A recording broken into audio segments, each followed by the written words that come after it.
South ఇండియాలోనే అతి తక్కువ ధరలకి రత్నాలనందించే ఏకైక సంస్థ 6JVR.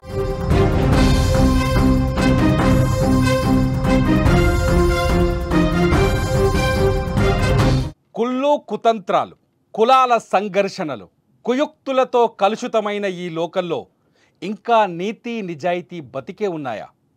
ఒక అమ్మాయిని ప్రేమిస్తూనే మరో అమ్మాయిని కామించే ఈ సమాజంలో ఇంకా నిజమైన ప్రేమకు చోటుందా? ఒక అబ్బాయితో తిరుగుతూ మరో అబ్బాయితో చాట్ చేసే ఈ నవ దుర్మార్గపు యుగంలో ప్రేమకు స్థానముందా? ప్రేమ ఒక ముసుగు, ప్రేమ ఒక ద్రోహం, ప్రేమ ఒక మోసం, ప్రేమ ఒక వంచన అని రుజువవుతున్న నేటి సమాజంలో నిజమైన ప్రేమకు రుజువులు దొరుకుతాయా? పచ్చ నోట్ల ముందు, ఆస్తులు అంతస్తుల ముందు, కులాల అడ్డుగోడల ముందు ప్రేమకు ఓటమి తప్ప గెలుపు సాధ్యం కాదనే కదా మనకు తెలిసింది. ప్రేమంతా ఒక మైకం, ప్రేమంతా ఒక ట్రాష్ అనుకుంటున్న మనందరికీ ఇవాళ ఒక ప్రేమ జంట కన్నీళ్లను మిగిల్చింది. స్వార్థాల మధ్య, ద్రోహాల మధ్య, నయవంచనల మధ్య నలిగిపోతూ జీవిస్తున్న ఈ సమాజంలో ఇంకా నిజమైన ప్రేమ బతికే ఉందని రుజువు చేసింది. నువ్వు లేకపోతే నేను బతకలేను అని చెప్పే మాటకు విలువే లేని చోట రుజువు చేసి చూపించింది. నువ్వంటే నాకు ఇష్టం కాదు, ప్రాణమని, ఆ ప్రాణం లేని నేను శవమైపోతానని కళ్ళకు కట్టింది. నవ యవ్వనంలో పుట్టే ప్రేమ సంతోషాన్ని మాత్రమే కలిగించదు, అది ఫలించకపోతే తీరని విషాదంగా మారుతుందని ఈ సమాజానికి అర్థమయ్యేలా చెప్పింది. నిండు నీరేళ్ల జీవితాన్ని ఊహించుకొని బతుకుతున్న ఆ ప్రేమ గురించి పూర్తిగా తెలుసుకొని అమాయకపు కుటుంబ సభ్యులు వేసిన అడ్డుకట్ట ఎవ్వరూ ఊహించని విషాదాన్ని మిగిల్చింది. నేను చెప్పిన ఆ ఇద్దరు ప్రేమికులు ఎవరో తెలుసా? ఒకరి కోసం ఒకరు ప్రాణాలు అర్పించుకున్న హితవర్షిణి, వినయ్ బాబు. మంచిర్యాల జిల్లా దండేపల్లికి మండలం రాజపేటలో వెలుగు చూసిన ఈ ప్రేమికుల ప్రాణార్పణ ఇవాళ తెలుగు వాళ్ళ గుండెను కన్నీటి సుడిగుండంలోకి నెట్టేసి వెళ్ళింది. కానీ ప్రేమకు పోరాట గుణం ఉండాలి, కానీ మరణం చివరి చరణం కాకూడదనే విషయాన్ని మర్చిపోయింది ఈ జంట.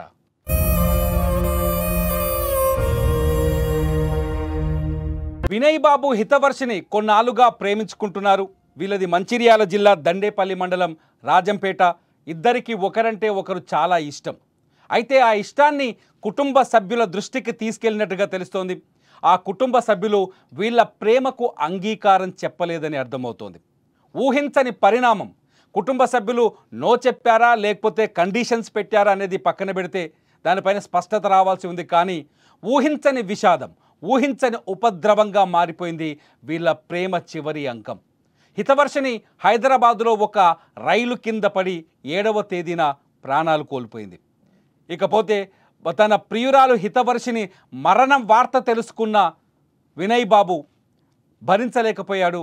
ఊళ్ళో ఒక వ్యవసాయ బావిలో దూకి ప్రాణాలు కోల్పోయాడు. నిజంగా ఇది అమర ప్రేమనా లేకపోతే ఏం ప్రేమ అని చెప్పాల్సిన అవసరం ఇక్కడుంది. నిజానికి నిజమైన ప్రేమ ఓటమిని ఊహించదు. నిజమైన ప్రేమ గెలుపు కోసం పోరాటం చేస్తుంది. కానీ ఆ ప్రేమలో ఏమాత్రం భయమున్నా ఒకరి కోసం ఒకరు ప్రాణత్యాగం చేసుకుంటారు. నిజానికి ప్రేమ ఇక్కడ వీళ్ళ ప్రేమలో ఎమోషన్ ఎక్కువగా కనిపిస్తుంది. వీళ్ళ ప్రేమలో కుటుంబ సభ్యుల్ని ఒప్పించలేని ధైర్యం లేక ఇద్దరు ప్రాణాలు తీసుకున్నారని అర్థమవుతుంది. నిజానికి వీళ్ళ మధ్య ఉన్న ప్రేమ, ఎందుకంటే ఒకరి కోసం ఒకరు ప్రాణాలు కోల్పోవడం. ప్రియురాలు హైదరాబాదులో ట్రైన్ కింద పడి ప్రాణాలు తీసుకుంటే ఆ మరణాన్ని, ఆమె ఊహల్ని, ఆమె లేని జీవితాన్ని ఊహించలేకపోయినా వినయ్ బాబు ఊర్లో సొంతూరులో వ్యవసాయ బావిలో దూకి ప్రాణాలు కోల్పోయాడు. నిజానికి హితవర్షిని కానీ వినయ్ బాబు కానీ రెండు కుటుంబాలు, ఎవరైతే ఏ కుటుంబం అయితే వీళ్ళ ప్రేమకు ఆటంకంగా మారిందో, కుటుంబం అనే కంటే ఏ సమస్య అయితే వీళ్ళ ప్రేమకు ఆటంకంగా మారిందో ఆ సమస్యను పరిష్కరించుకునే ప్రయత్నం చేస్తే బాగుండేదేమో. కానీ ఇద్దరు ఆ ప్రయత్న లోపాన్ని గమనించలేకపోయారు. ఆ ప్రయత్న లోపాన్ని ఎదుర్కొన్నారు. ఆ ప్రయత్న లోపంతోనే ఇవాళ ప్రాణాలు కోల్పోయారు. కుటుంబ సభ్యులు కాఠిన్యంలో ఉంటారు. కుటుంబ సభ్యులు ఒప్పుకోరు. ఒక రకంగా చెప్పాలంటే కుటుంబం, ఏ కుటుంబము ప్రేమ పెళ్లిని అంత ఈజీగా అంగీకరించకపోవచ్చు. కుటుంబ సభ్యులు ఎవ్వరూ ప్రేమ పెళ్లిని సమర్థించకపోవచ్చు. ఎందుకంటే తమ కూతురు తాము చూపించిన వాడినే, యోగ్యుడైన వాడినే పెళ్లి చేసుకోవాలని అమ్మాయి తల్లిదండ్రులు ఆలోచిస్తారు. మంచి కుటుంబం నుంచి అమ్మాయి కావాలి, మాకు తెలిసిన అమ్మాయే మా ఇంటికి కోడలు కావాలని చెప్పేసి అబ్బాయి తల్లిదండ్రులు ఆలోచిస్తారు. ఈ పరిస్థితుల్లో ఏ కుటుంబము మొదట ప్రేమకు అంగీకారం తెలపదు. అంగీకారం తెలపనంత మాత్రాన వాళ్ళు ప్రేమను వ్యతిరేకిస్తున్నట్టు కాదు అనే విషయాన్ని గమనించాలి. చాలామంది ప్రేమ పెళ్ళిళ్ళు జరుగుతున్నాయి. ఒకవేళ కుటుంబ సభ్యులు నో చెబితే ఇంట్లోంచి బయటకు వచ్చి పెళ్ళిళ్ళు చేసుకున్న జంటలు చాలా ఉన్నాయి. జీవితంలో మేమిద్దరం ఒకరి కోసం ఒకరం బతికితే చాలా సంతోషంగా బతుకుతాం, ఒకరి కోసం ఒకరం ఎంత త్యాగానికైనా సిద్ధపడతాం, ఒకరి కోసం ఒకరం ఆకలినైనా తట్టుకుంటాం, ఒకరి కోసం ఇంకొకరం ఎంతైనా కష్టపడతామని కష్టపడి నిరూపించిన ప్రేమ జంటలు చాలా ఉన్నాయి. కులాలు మతాలు ప్రేమకు అడ్డు కాదు, కేవలం ప్రేమకు మనుషుల మధ్య మాత్రమే ప్రేమ ఉంటుంది. ఆ ప్రేమ కులాన్ని మతాన్ని అన్నింటినీ దాటుకొని విజయం సాధిస్తుందని నిరూపించిన జంటలు అనేకమున్నాయి. కానీ ఇక్కడ వినయ్ బాబు భయపడ్డారా లేకపోతే హితవర్షిని భయపడిందా అనేది అర్థం కాని పరిస్థితి. మరణించే ముందు వినయ్ బాబు ఒక లేఖ రాశారు తన కుటుంబ సభ్యులకి.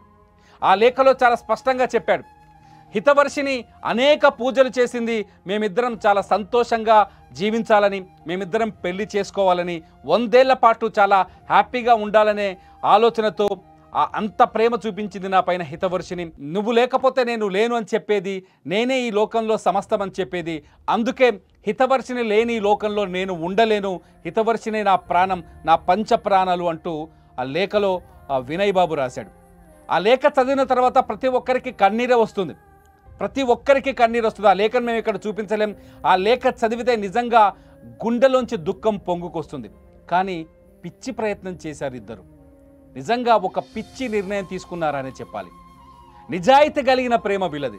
నిజంగా వీళ్ళ ప్రేమలో నిజాయితీ కనిపిస్తుంది. వీళ్ళ ప్రేమలో ఒకరి కోసం ఒకరు త్యాగం చేసే గుణం కనిపించింది. వీళ్ళ ప్రేమలో ఒకరి కోసం ఒకరు ప్రాణాలే వదులుకున్నారు. ఇంతకంటే వీళ్ళ ప్రేమలో నిజాయితీని నిరూపించాల్సిన అవసరం లేదు. కానీ ఆ నిజాయితీ కలిగిన ప్రేమలో పోరాటం చేసే విజయం కూడా దక్కేదేమో.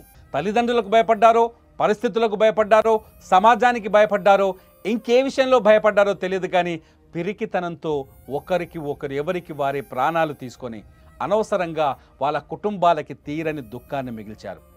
కుటుంబ సభ్యులు అడ్డుకోవచ్చు అప్పుడు, కానీ ఇవాళ మీకోసమే వీళ్ళ కోసమే ఆ కుటుంబాలు రోధిస్తున్నాయి.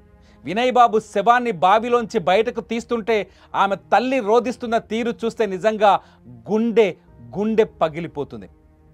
ఇంకా ఈ హితవర్షిని మృతదేహాన్ని చూసి ఆమె తల్లిదండ్రులు ఎంతలా రోధిస్తున్నారో, ఎంత కన్నీళ్లు పెట్టుకుంటున్నారో అసలు అంచనా వేయలేని పరిస్థితి. ఇదంతా ఎందుకు చెప్తున్నానంటే, మీ ప్రేమ నిజమైతే, మీరు ప్రేమించింది నిజమైతే, మీ ప్రేమలో స్వార్థం లేకపోతే, మీ ప్రేమలో నిజాయితీ ఉంటే, మీ ప్రేమ బలమైనదైతే ఆ ప్రేమకు ఖచ్చితంగా ఆ ప్రేమకు జీవితాన్ని గెలిపించే శక్తి కూడా ఉంటుంది. ఆ ప్రేమకు మిమ్మల్ని ముందుకు నడిపించే శక్తి కూడా ఉంటుంది. ఆ ప్రేమకు మీ తల్లిదండ్రినైనా మీ కుటుంబాలనైనా ఎటువంటి అడ్డంకులనైనా జయించే శక్తి కూడా ఉంటుంది. ఇది నమ్మండి. ప్రేమలో మీరు ముందు నిజాయితీగా ఉంటే, ప్రేమలో ముందు మీరు కమిటెడ్ అయి ఉంటే ఖచ్చితంగా ఎటువంటి ఆత్మహత్యల వంటి ఆలోచనలు చేయాల్సిన అవసరం లేదు. నేను వినయ్ బాబు హితవర్షిని ప్రేమని నిజమైన ప్రేమని పొగడగలను, కానీ వాళ్ళ ధైర్యాన్ని మాత్రం నిజంగా ఇక్కడ చెప్పలేకపోతున్నాను. నిజాన్ని ఒక మాటలో చెప్పాలంటే పిరికితనంతో ప్రాణాలు తీసుకున్నారు పాపం. వాళ్ళలో పుట్టిన ఆ అమాయకమైన పిరికితనం వాళ్ళని బలి తీసుకుందనే చెప్పాలి. అందమైన ఈ జంట ఇప్పుడు ఈ లోకంలో లేదు. ఈ అందమైన ఈ జంట నిజంగా బతికి ఉంటే, నిజంగా ఒకరి కోసం ఒకరు నిలబడి ఉంటే, నిజంగా ఒకరి కోసం ఒకరు పోరాటం చేయాలని నిర్ణయించుకొని ఉంటే ఇవాళ ఈ లోకం ఎంతో అందమైన లోకంగా కనిపించేది వీళ్ళకు. కానీ ఆ లోకంలోకి అడుగులు పెట్టలేక ఆ అందమైన లోకాన్ని వదిలేసి విషాదకరమైన నిర్ణయం తీసుకొని వాళ్ళ కుటుంబ సభ్యులకు తీరని దుఃఖాన్ని మిగిల్చి వెళ్ళారు. మీరేమనుకుంటున్నారు? ప్రేమిస్తే జయించలేకపోతే మరణించాలా, పోరాటం చేసి గెలవాలా? ఈ వీడియో కింద కామెంట్ చేయండి.